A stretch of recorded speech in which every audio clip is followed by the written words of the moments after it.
Good morning and welcome to the Pressfeed webinar, our monthly webinar. What I'd just like to do to check that you guys are all hearing us, would you be kind enough just to put in the chat section, yes, I can hear you, just one or two of you, would you be kind enough just to let me know that you can hear me?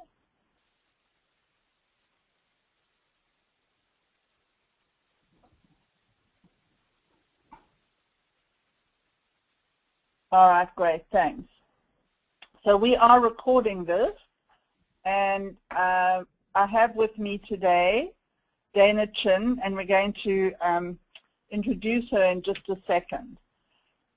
And I just want to give you a little bit of information about online newsrooms and content strategy. This was a quote that I found this week. It was in an article that was written by Lisa Beyer about online newsrooms. I'm just saying that newsrooms can be an excellent source for content if it's done right. Unfortunately, a lot of the newsrooms that we see, and this has been in our research this year and also in the My News Desk report that just came out, that far too many of the corporate newsrooms are not making the most of all the content that they have. And there appears to be a big gap between what the media wants from corporate America and from content and what we're providing. So this is kind of what your newsroom should look like. It should be very visual. There should be connection to all your social accounts. There should be images. There should be lots of videos. Your blog posts, your Twitter feeds of your images from Instagram and Flickr can be put in there. And it could just be a really rich resource for the media, for bloggers, for analysts, for investors, and the public. They're all using corporate newsrooms today. But underlying all of this is, why are you doing it? What are you doing with it? Where is it going? And is this thing all working? Because otherwise, you're just throwing content into the newsroom and then crossing your fingers and going, well, heck, I hope it's working. So we want to make sure that you're all familiar with just the basic reports that you can use in Google Analytics that will help you to be able to understand what is going on with your content. So let me turn it over to Dana. This is Dana Chin. She's a lecturer in web analytics at the Annenberg School for Communication and Journalism here at USC in Los Angeles, California. Good morning, Dana. Good morning. Let me get my PowerPoint slides up here again. I'm going to change to you now. Okay. So it'll work on. It should work for you right on your. Right. Do you see my slides? I just need you to do now show your screen. That's Oh, okay. There we go. Got it? Yeah, we have you. Okay. You see the full PowerPoint, right? I do. Okay, great. Well, so Sally asked me to talk specifically about this, give you more insight about this article by Alvin Koshik, as many of you may know, is sort of the premier guru of analytics.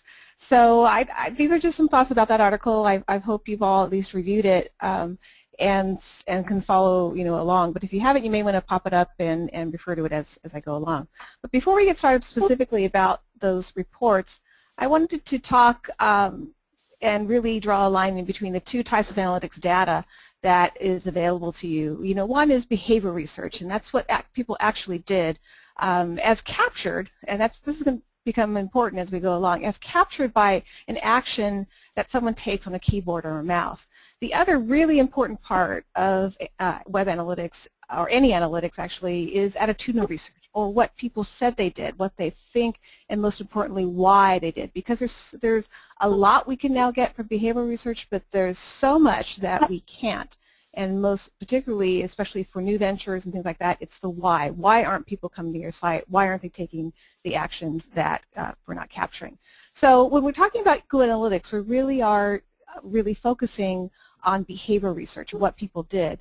And these days, or in the past, we used to start with attitudinal research because that's all we had, surveys and focus groups and things like that.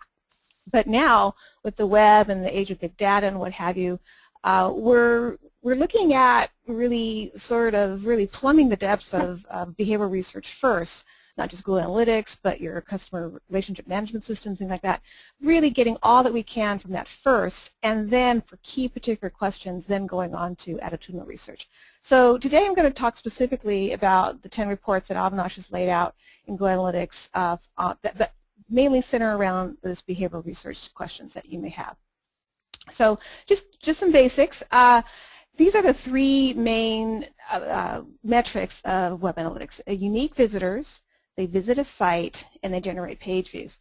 And I know there's been a lot of talk about unique visitors and page views, whatever, but anything that you're seeing in Google Analytics really focuses around the visit.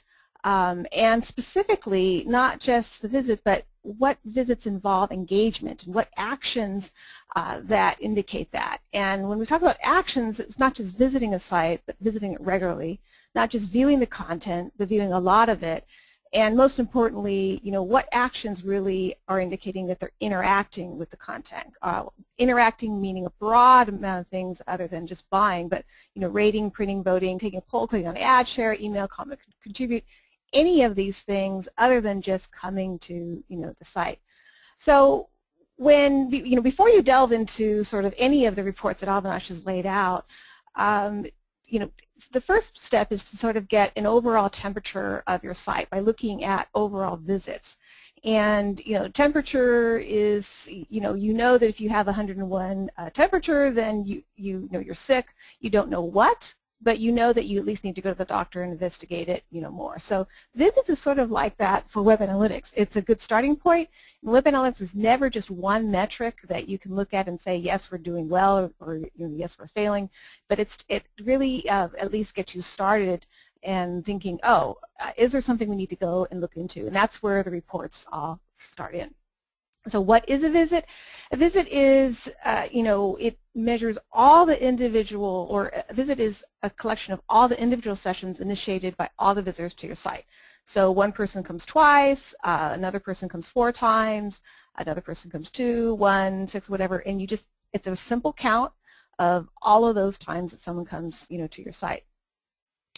But most important, before you start delving into sort of like, well, why are visits up, why are visits down, it's really important to start with setting out some really clear business objectives, not web objectives, but specifically this, why do you exist, honestly why. And we call this a measurement model, and this is a model that Avinash has drawn up for his education company, Market Motive, in which he really leads companies through this process of you've really got to set out those objectives first and get agreement on all of them, and then you set out what is the goal specifically for the site or whatever digital channel that you're working with.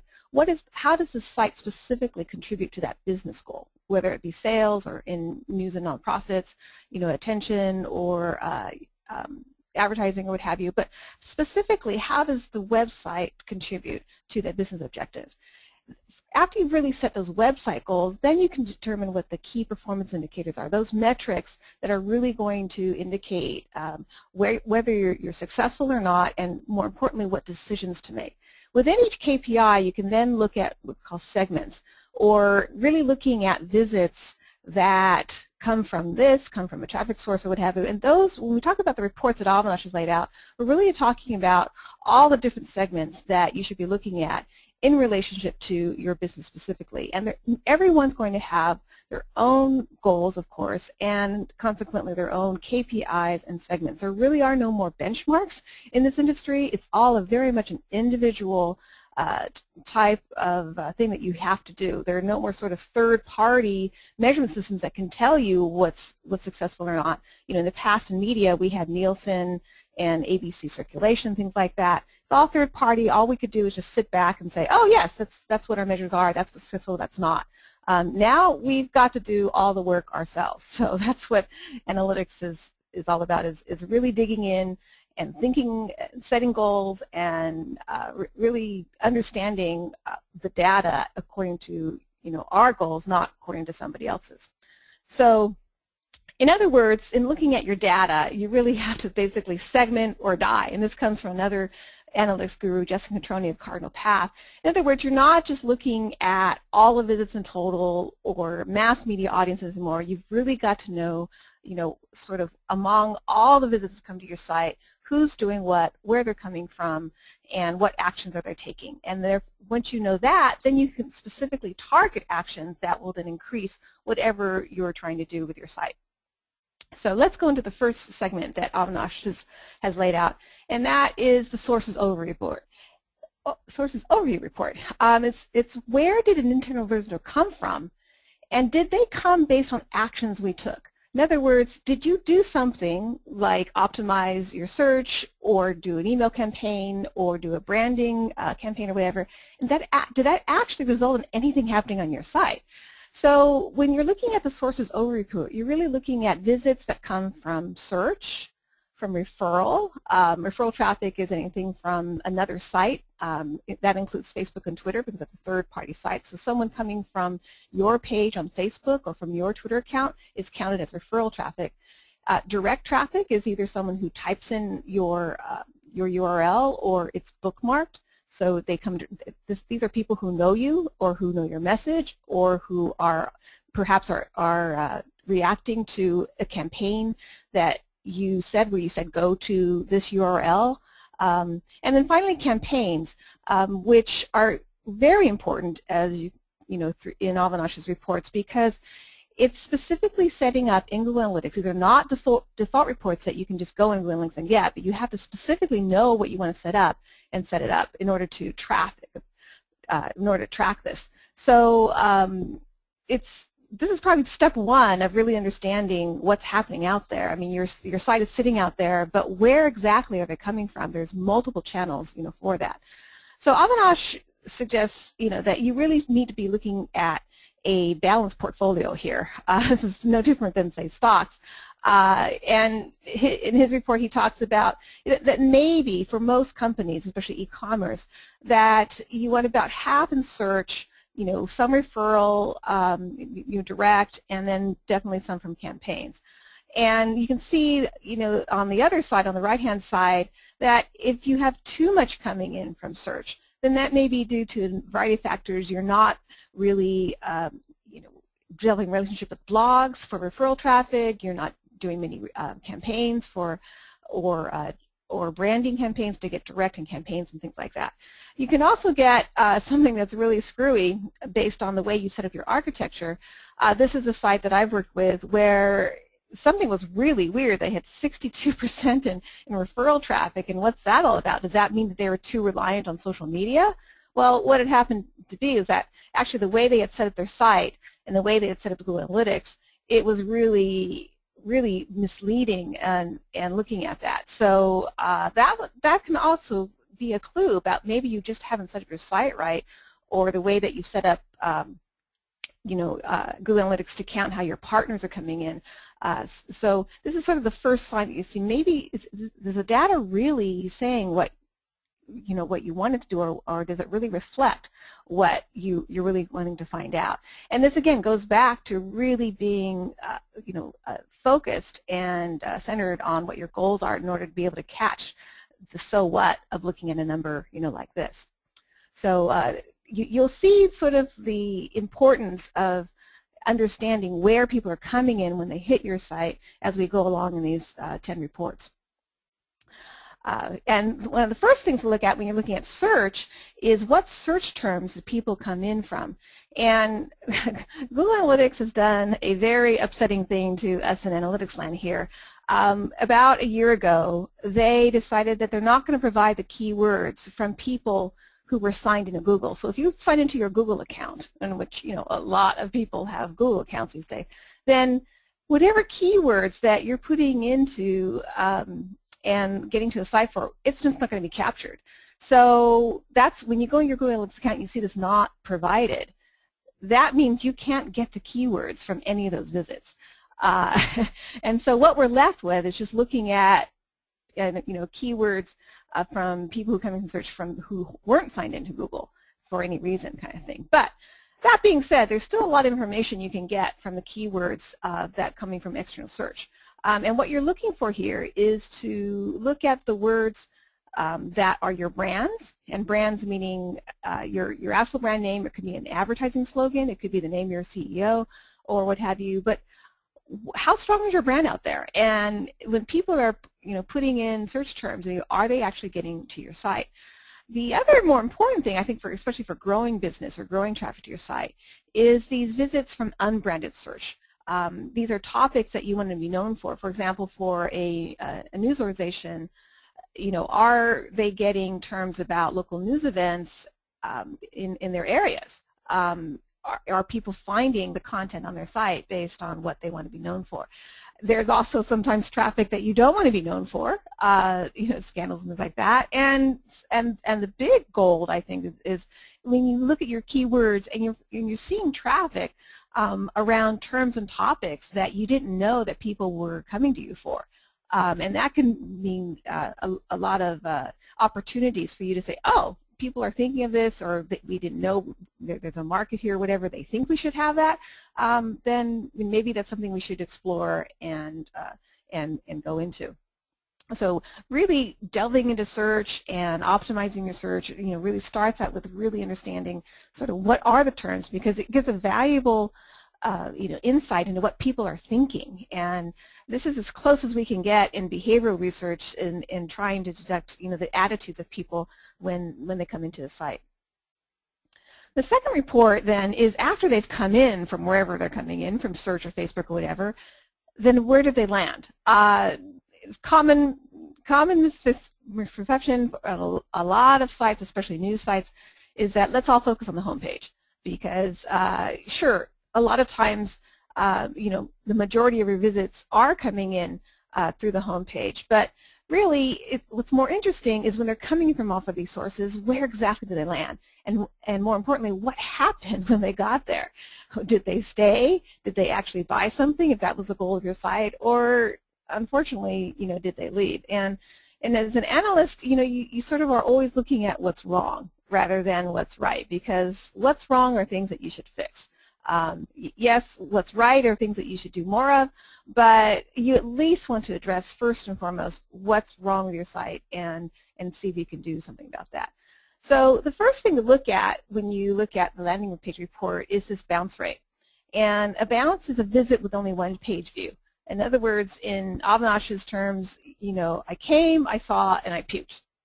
It's sort of like the pulse of your site. If total visits are sort of the temperature, then the pulse shows about whether or not once they got to your site, whether they're like, what? I don't want this, get out. Now, this is going to differ. I mean, whether or not a high bounce rate is good or bad, again, depends on your site. For a lot of news sites that have breaking news and they design certain pages, for that quick in, quick out, then a high bounce rate is not a problem for that page. For other companies, then for different goals, then yes, bounce rate is a really important indicator of something that maybe need to be fixed in your site. And there's two types of bounce rate. The first that you see in Google Analytics is a site bounce rate. And this is basically overall, sort of all the visits that came to your site, how many visits resulted in a bounce. They just left as immediately as possible. Site bounce rate is interesting, and there are going to be differences between, say, the bounce rate of new visitors coming in versus returning, but ultimately it's not actionable. It's say, oh yes, in general our site's working or not, but you don't actually know what to do. So what? 61% of your new visitors are coming to your site and then bouncing. What should you do? So that's why you really need to look at the landing page bounce rate, and this Avinash addresses this somewhat in his blog post, in that this is the way it works. How many people came to the site directly? They landed on the home page, so that the home page is the landing page, and then they bounce. Because if you know that the bounce rate of the home page coming directly in, say, was 60%, then you can do A/B testing. You can test certain things. You can have hypotheses. You can do focus groups on, like, what's wrong with our homepage that so many people are coming and then they're leaving. If they're coming in directly, these are people who know you. They there's something they didn't see, or if they came in through a search term, and you know you have that content, and they left, there's something wrong there that needs to be investigated. So it's not going to give you the answers here, but at least it points you to a specific place where you can actually take some action on it. And then, of course, after you take action, then you can test whether or not your actions resulted in improvement. So if you started out with your homepage bounce rate being 50% and then you changed something and that bounce rate went down to 40%, then success kind of thing. Usually you're not going to get that much of a pop, but who knows, maybe. But you've got to be able to at least have a baseline and set a target and then try something out and see if the metric moves. The third report is the goals report, and this is one of the things that also very dependent on whether or not you set both your business goals and your site goals. So again, you're starting out with that traffic source information of visits that came from all these different sources, which resulted in a micro conversion versus a macro conversion. Micro and macro defined, of course, by you. If you haven't defined any goals, and I think Avinash is quite adamant about everyone defining these goals and setting them up, then you don't really know, you're not measuring anything that they're coming to your site. It's just a big mystery. So actually setting goals and setting them up specifically in Google Analytics takes a lot of work, takes a lot of thought, but pays off major. And this report means nothing unless you really have been specific about what's a macro versus a micro goal. Not just measuring, say, sales from your site, but also all the little steps that may or may not result in sales or perhaps result in a return visit.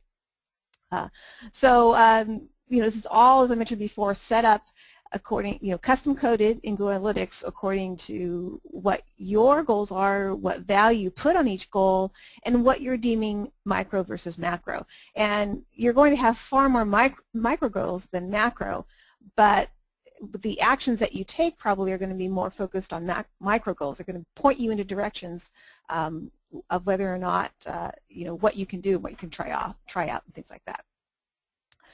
And once you have those goals set, then you can really sort of delve into then where are we losing people in the step from micro to macro goal. And that's report number 4, which is the conversion funnels report. And a funnel is really pinpoints what you need to improve in order to reach ultimate conversion. And Justin Cadroni has again, analytics people are very passionate about their analytics, and we want to do everything. So Justin's very adamant, just like funnel anything that you really, if you want someone to do something on your site, then you've got to define, where on your site they're landing and measuring that whether or not it truly is leading to that ultimate macro goal. In other words, what is the purpose of each page on your site? There needs to be, it can't just be sort of like this page just because it's there. Every page should have a specific purpose, and that purpose is to guide people toward, either a micro or a macro conversion.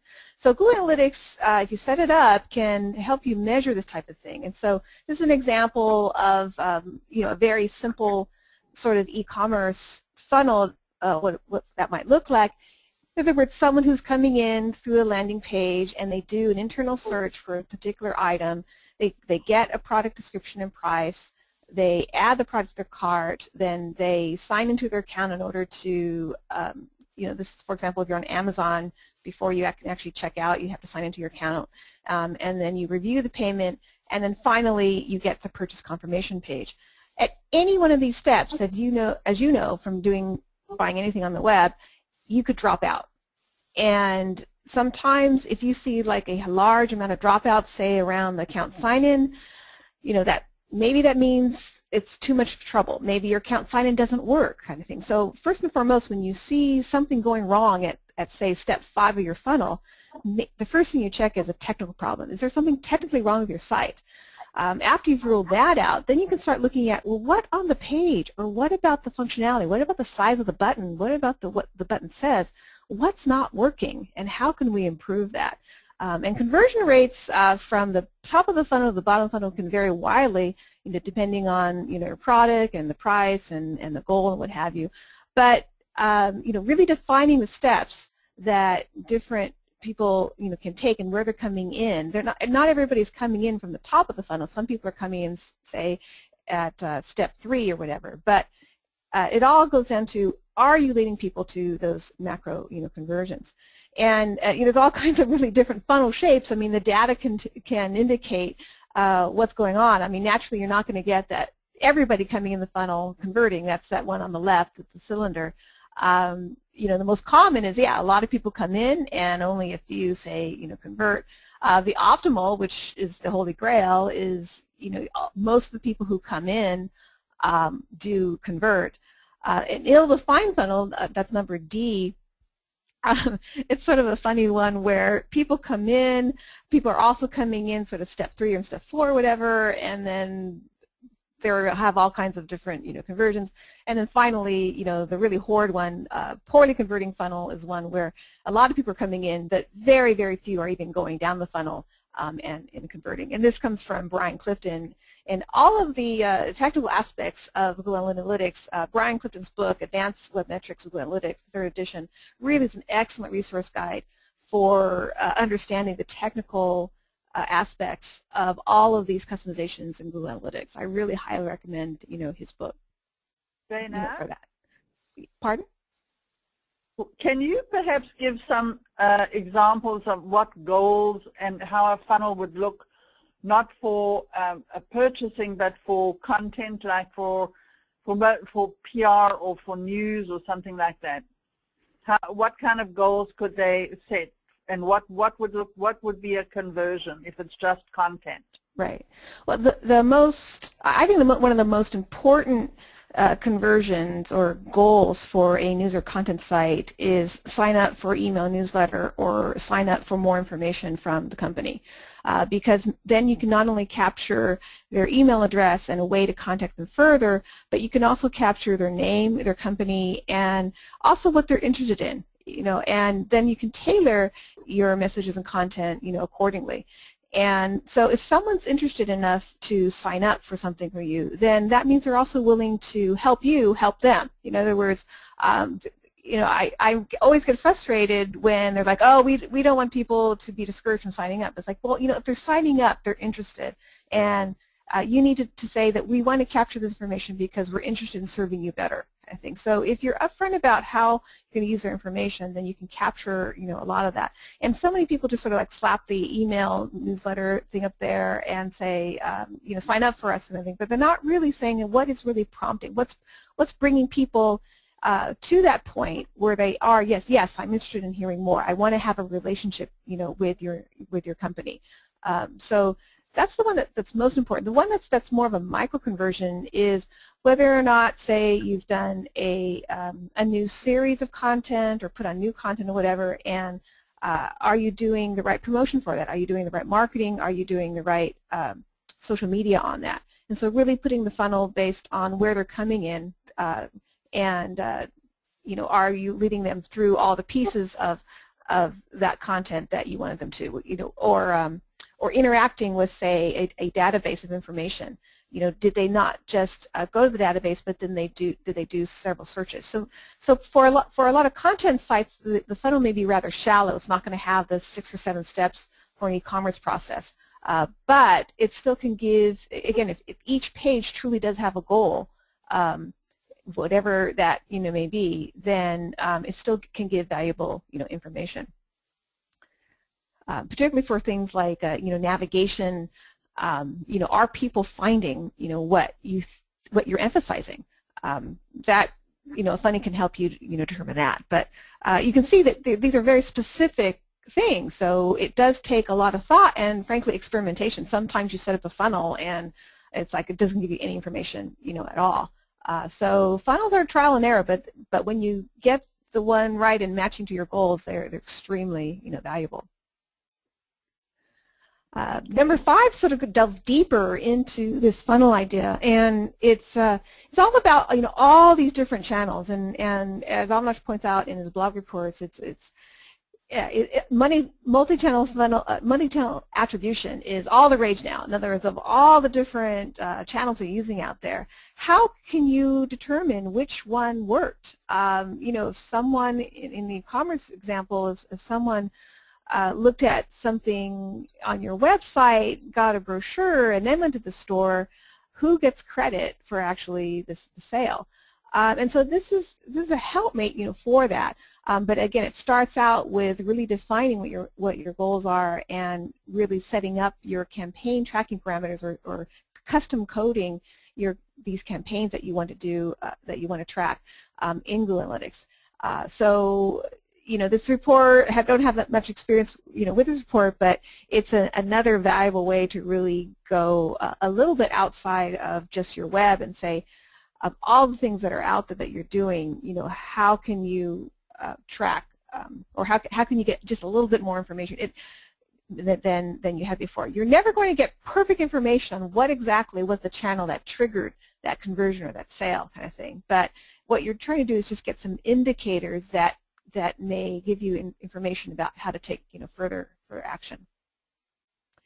Number 6 is mobile, and you know, mobile's all the rage or whatever, but what I've been seeing when I've looked at most news and nonprofit sites is actually sort of, we're still only seeing a very small number of people coming in through mobile. And so the question about really this report is, you know, yeah, should you redesign your site to be mobile optimized? In other words, we're not talking about apps, we're just talking about a mobile website. The site that you see when someone types in into your URL in a browser on a phone or an iPad or what have you. So, you know, right now it really starts out as small, but if you were just to look at that snapshot and say, oh, we shouldn't do that because we just have a small amount of mobile, as everyone knows about mobile, it's growing. So what you really need to be tracking about mobile first and foremost is whether or not that mobile number is growing, and I bet it is. In other words, it's small now, or maybe small now, but it is growing a lot. And again, this is just the mobile website. It's not the app data. The app, if you have an app, then that app data needs to come from all kinds of different places. It's sort of a mess right now, actually, trying to track, you know, app metrics. But you know, really watch that a number of visits coming in from mobile, and most importantly, really look at how visits from mobile differ from visits to your regular site. This is the Century 21, you know, a discount designer store like Loehmann's in New York, and before they just had this, you know, their mobile website on the left there was exactly the same as their PC site, which of course did not take advantage of at all of smartphones and was basically not readable at all. So they redesigned, and you can see their new mobile site is different from the new full site. There are more things to do on the full site's website, and the mobile site emphasizes more signing up for that email list, because for Century 21, in order to be able to disclose designer names and like that, then Century 21 has to do that through an email list. They can't just disclose it, you know, on their site. So email and also, you know, getting people on the fly is more important on mobile to Century 21 than some of the investigate, you know, the products and like that they have, you know, on their website. So very important segment, mobile, to analyze completely separately from your site in itself, and because you're going to be taking different actions for mobile-based, you know, versus, you know, your website. The 7th report is this in-page analytics report, which to me often you know, gets into that, oh my gosh, too much information, you know, what do I do with all of this? And I think the main thing to really focus in on, you know, is depending on what you're really emphasizing, are you emphasizing search or email campaigns or what have you, how does all these percentages differ by what you're trying to accomplish through your traffic source and your landing page? So don't just look at these with sort of without a lens of saying, what are we trying to accomplish? And only look at those pages where you've sent directly people to, and then that will give you information that will be meaningful for you, as opposed to saying, oh wow, well, what are all, you know, 0.6% for trampolines, is that important? You know, again, it depends on whether or not you actually did something to promote, trampolines? Did you send people directly to this page through a paid search campaign, and you were emphasizing trampolines, in which case 0.6% for trampolines would not be good, kind of thing. So I would only look at this report if you have a specific reason to. Otherwise, I think it's a lot of information, and you can be easily overwhelmed by what does this all mean. Really come to this report with a specific question that you want to ask. The location report is really interesting, but when you first go into Google Analytics and look at it, your first question may be, well, so what? So what? You have this many visits in California versus the East Coast, and the middle of the U.S. is this big, vast wasteland. Well, again, we go back to our goals, and for this particular company that I was working with, guess what? Only small percentages of the visits to our site came from the cities and states that they were targeting with their new campaign. So, yeah, that's the so what of location report. You really got to tie it. Are people coming in from where you wanted them to, or where you've specifically targeted? And I think for this information to be most useful in Google Analytics, you really have to get it out of Google Analytics and put it into a format that really is meaningful for you. For this company that I was working with, they really wanted to focus not just on the U.S., but specifically California. So they wanted to keep it, to track that, but then also keep an eye on what was happening, particularly in India and China, because that's also where they were focusing, kind of thing. So this is not the kind of report that you're going to get from the stock Google Analytics report, who gives it in those nice maps and things like that. So this location stuff is really essential to understand, but you've got to get it out of Google Analytics. There's a lot that Google Analytics can do as far as these custom reports and things like that, but some of the stuff you really have to, again, be firm on your goals and then go out and get that data and put it into something that's meaningful. Number 9 is going back into search, but this is a different one. This is people have come to your site, perhaps from external search, and they use your internal search engine. And specifically, what were they looking for? In other words, they came into your site, they landed somewhere, your home page or to a page that you directed them to, and they didn't find it, obviously. Or they thought your navigation was too obtuse to use or whatever, and so they went to that search term, that internal search engine, and they put in some words. And that, just like external search, it gives you very valuable clues on what in the world were they looking for. And then, importantly, then the next thing is, did the search results give them what they wanted? And or did they leave exactly when they saw the site? And that's what the % search exits metric really helped you with. In other words, of all the searches that came in on these keywords from internal search, how many of them left when they saw the search results? And for that top line, 24% of the visits left when they saw the search results. Now that might be okay, but that next one, 77% left. Well, if that term was a term that showed up in your search reports, then something's wrong. Or maybe it wasn't, maybe you don't have any content on that, but obviously they thought you had content on it, but you didn't because they left right away. Or maybe your search engine was broken, kind of thing. So % search index is probably the first one that you should look at. It could indicate something's broken. It could indicate some opportunity. It could indicate that you're just not doing what you thought you were doing. And then the search refinements metric is all about, they did one search, put in some terms, they got search results, and they're like, no, this is not what I wanted. I got to search again, kind of thing. So that number can really also give you clues on what they're thinking, or whether or not they're interested in really refining their search more. So each term that someone puts in sort of, out of their heads is really valuable information to look at. And so what you're really looking for is, are these terms that they put in internal search the same as what they put in for external search? And there are more complicated reports you can do of, of people who came in through external search on these terms, who then put in the same terms for internal search. There's a whole line of questioning along search period, because you know, most people, that's how they're finding things on sites now. They're not patiently paging through your site and things like that. They want to find things quickly. They want to find things on their terms. So is your site performing on those levels? You know, of all the efforts that you're putting in, don't forget when you're talking about external search to really pay attention to that internal search engine. But again, it really focuses in on what are we really known for, whatever you really, you know, emphasizing. So those are the 9 reports, and now Sally's going to pick up on the report number 10.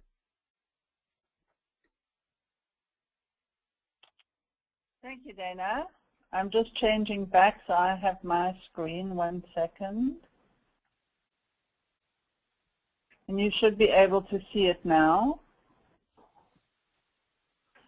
Okay, so let me just get it where it should be.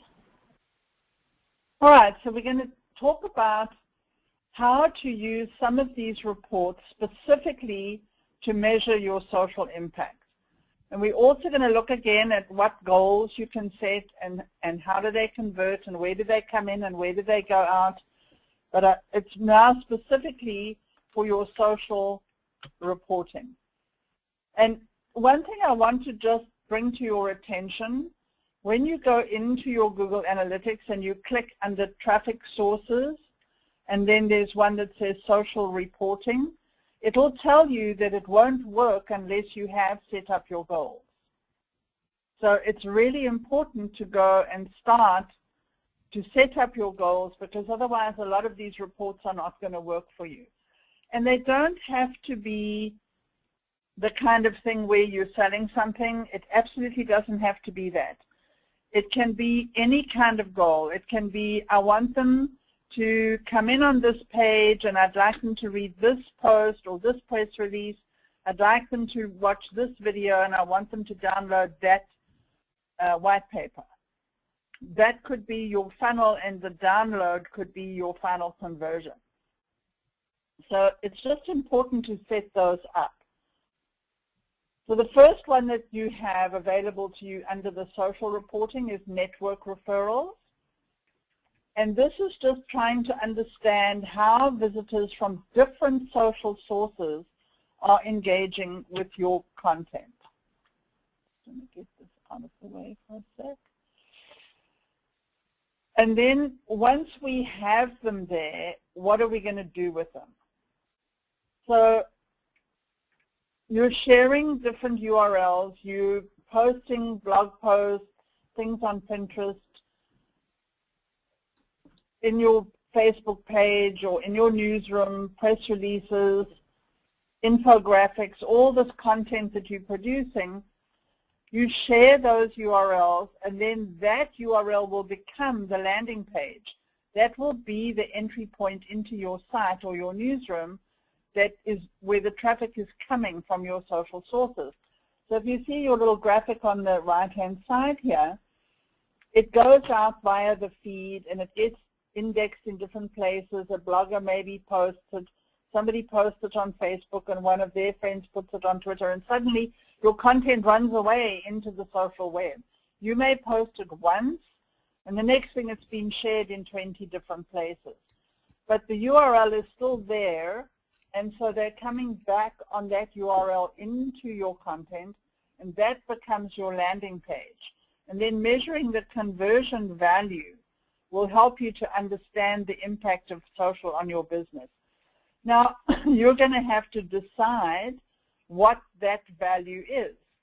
And this can be very arbitrary. It can also be, if you've had enough chance to work it out over time, that if you put out a white paper and you get 400 odd people downloading it, and you've tracked all that over time, and then you've tracked how many of them do this, how many of them do that, how many of them finally become a customer.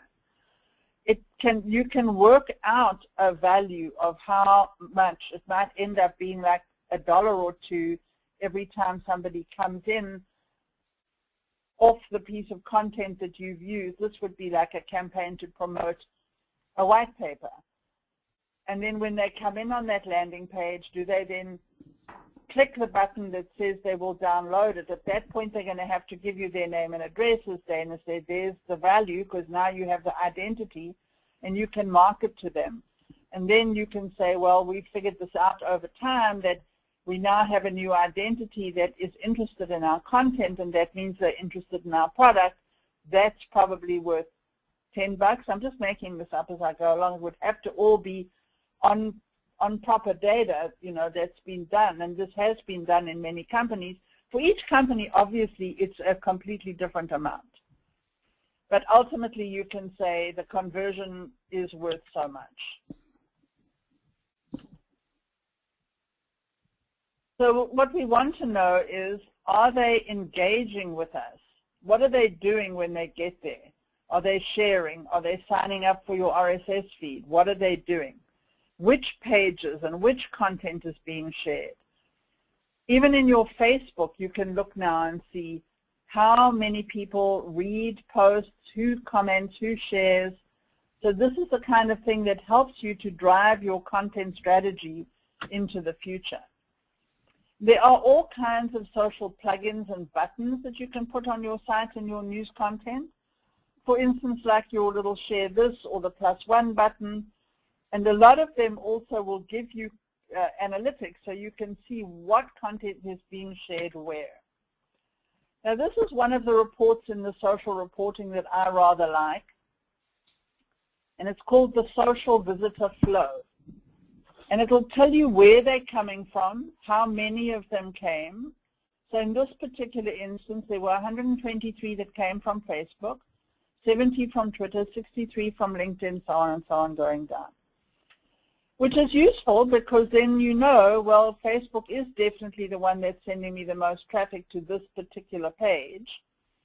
And they're coming in, they came on the home page, and then it'll tell you where did they go after that. So it tells you who are your social referrers, what landing page did they come in on, and then it tells you, the little red line tells you the drop-off rate.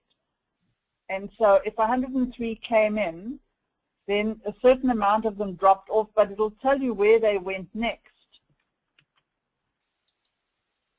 So you can see on this one, for instance, you're getting, on this particular day, there were 11 people from Facebook, and they only looked at 11 pages.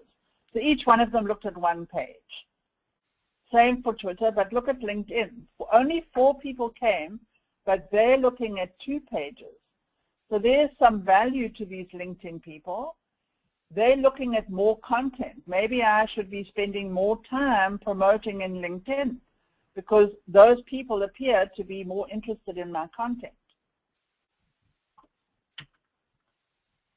So here's another one where you can see the page views for the page. And here you can see all the different things that you've been posting, and then you can see how many times that page has been viewed. This helps you also to see which content is getting the most traction. So out of this particular time period, my 10 items for your 2013 strategic plan has been the one that's had the most traffic to it. And then the next one is my tip sheet on Twitter for PR. That's been there for ages, and it's still obviously getting a lot of traffic. So here's this flow chart again, and you can see they come in, tells you where they came in, who dropped off, where did they go. So they went on. There were 21 who came in, and then only 3 of them carried on, and then 1 of them dropped off, and 2 of them carried on, and then 2 of them carried on again. So this will tell you, as Dana was saying before, you can start to see which pages maybe you need to work on. And then if you do some changes, and then come back in a week or so and see whether this thing moves. And here again, you can see the first interaction, the second interaction. So we started off with 289 visits, and 149 of them dropped off. And the second one, and then, so it and you can see where they're going. And you can actually see live, real-time conversations of who is on your site right now and what are they talking about and what other things are they involved in. So you do get this social value, and you can, if you've got your goals all set up and you have your funnel all set up, there is a lot of data that you can pull out to find out where your content is going, who's responding, not like who, this is this Mary Smith or Joe Blow, but where are you getting the best response in terms of referring traffic to you, where are they coming in, what content are they reading, how do they move through your site, what is really holding their attention. And if you have a funnel set up, when you look at one of these, you can see whether they're actually going down your funnel or not. Because if, say, your funnel went from the first page, which was either the home page or the about page, and then you wanted them to go specifically to this outbound article, and then you wanted them to do something else. And if they're not going on that track, then you're going to have to look at the content you've got on those 3 pages to say, how come I wanted them to go 1, 2, 3, and instead they went 1, 4, 6? How did that happen? Why are they not going 1, 2, 3 and then downloading my white paper? Why are they jumping off when they get to having to put their name in? What is it that I can do to improve this? Until looking at this flow, you can see that the majority of them are following your funnel and they are converting. So that is our presentation for today. We have a little bit of time, so if you have questions for Dana or for me, we'd be most happy to answer your questions. I haven't seen any new questions for a while.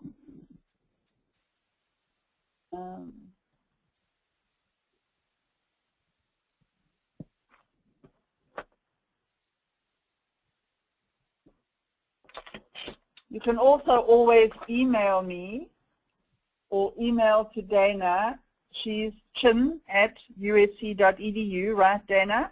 Right.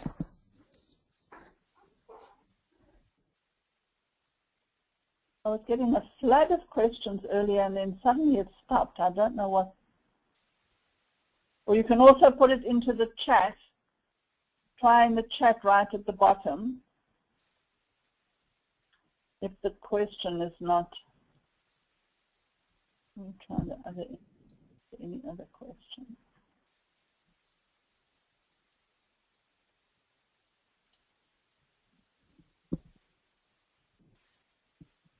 Hold on 1 second.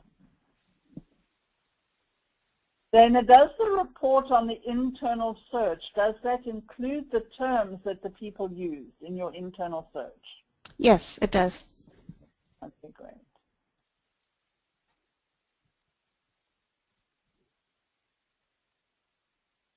Let's see if I can find any other.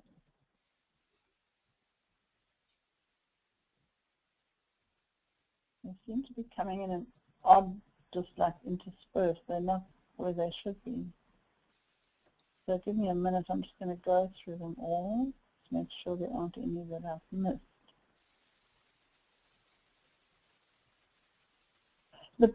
Just to let you know, there were a couple of questions asking whether the PowerPoint is available online. I have posted it on SlideShare, and that will be emailed to you.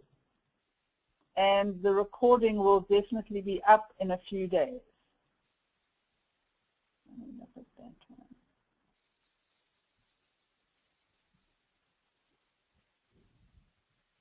If we have a small and growing company with several partners and without a dedicated social media person, what is the one thing we should be tracking? What do you say, Dana? Total engaged users on Facebook. Not the number of likes, but if you go into Facebook Insights and download they have Facebook Insights has 2 key reports. And it gives a lot of detail, but the one, because it's something like 80 metrics, something like that, but the one really to focus in on are the total engaged users. Engaging meaning anything that they did with a post. Did they like it? Did they share it? Did they, or, you know, what have you? So if you look at that and then look at the posts that actually work for you, then you can determine, maybe do more of those posts, or you know, what works or what doesn't, kind of thing. But really go beyond likes in Facebook. And in terms of Google Analytics, is there one thing they should track?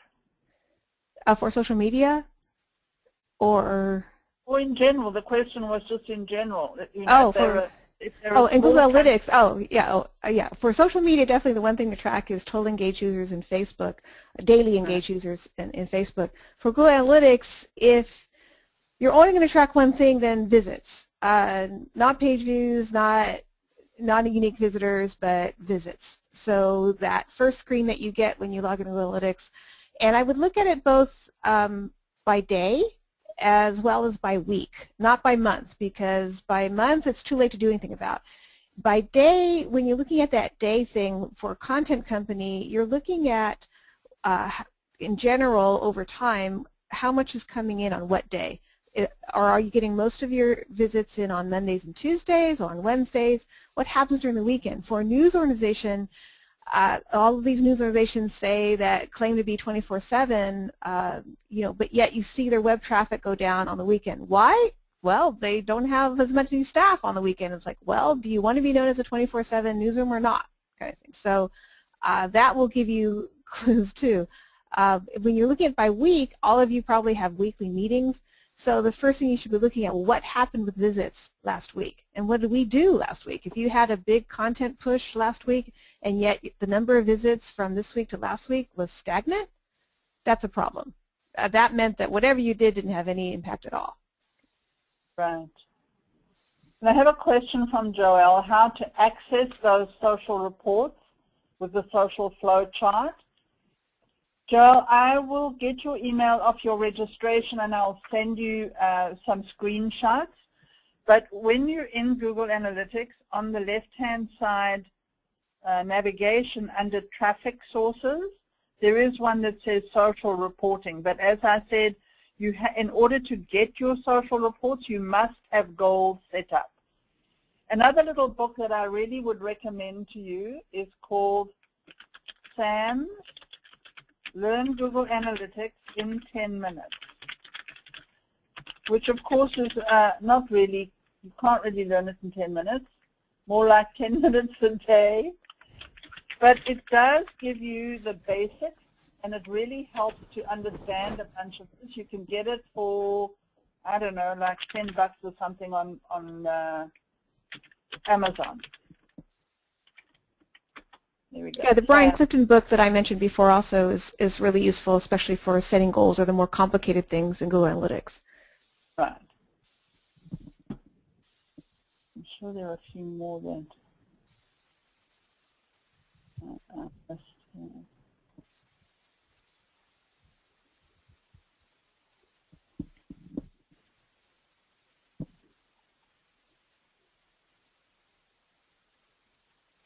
no. Top and see if there may be any new ones. How should media relations staff use this information in terms of driving traffic to our media rooms? Thoughts, Dana? I would start first with search, really looking at what search terms are coming in, and also the relationships that you may or may not develop with bloggers. So not just looking at the overall percent from referral sites, because Facebook and Twitter are mixed on that, but really getting into the detailed referral sources reporting and focusing on what independent blogs or other organizations that you've been working with, are you getting that traffic or not? You know, are you placing your content in a place where it really is working? So focusing on search first, because it's just so important these days to really understand, again, the branded versus unbranded search, and then focusing specifically on the media relationships that you've been building and are they working or not. And again, I also think that you could work on these goals and funnels and make your newsroom, getting to the newsroom could be one of your goals. Right. And how you figure out how you're going to do that. one of the things that you can do is to watch on your referral traffic. You may find that there are bloggers who are sending you traffic that you didn't know about. Right. I have certainly discovered that many times with clients. We just go and look through the referring traffic and we go, oh, look, we got so many visits from here and there and there and there, and they go, who the heck are these people? And then you can start to build more relationships with them, and also putting good content out and making it available in a feed. We have found with our newsroom clients that within 6 months, almost every one of them, their news feed becomes one of the top 5 drivers of traffic to the website. Of course, from a media relations point of view, when you have a good newsroom, you have great content, you have images, you have videos, and you have it available for them to use with embed codes and RSS feeds, but you have to tell them. They're not magically going to develop ESP and know that you have this beautiful newsroom. So you still have to do the media relations outreach work. You have to keep telling them, we have this newsroom, we have this, we have that.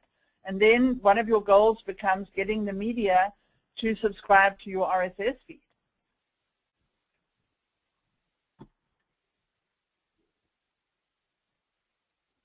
Well, guys, we're at the end of our hour. Thank you very much.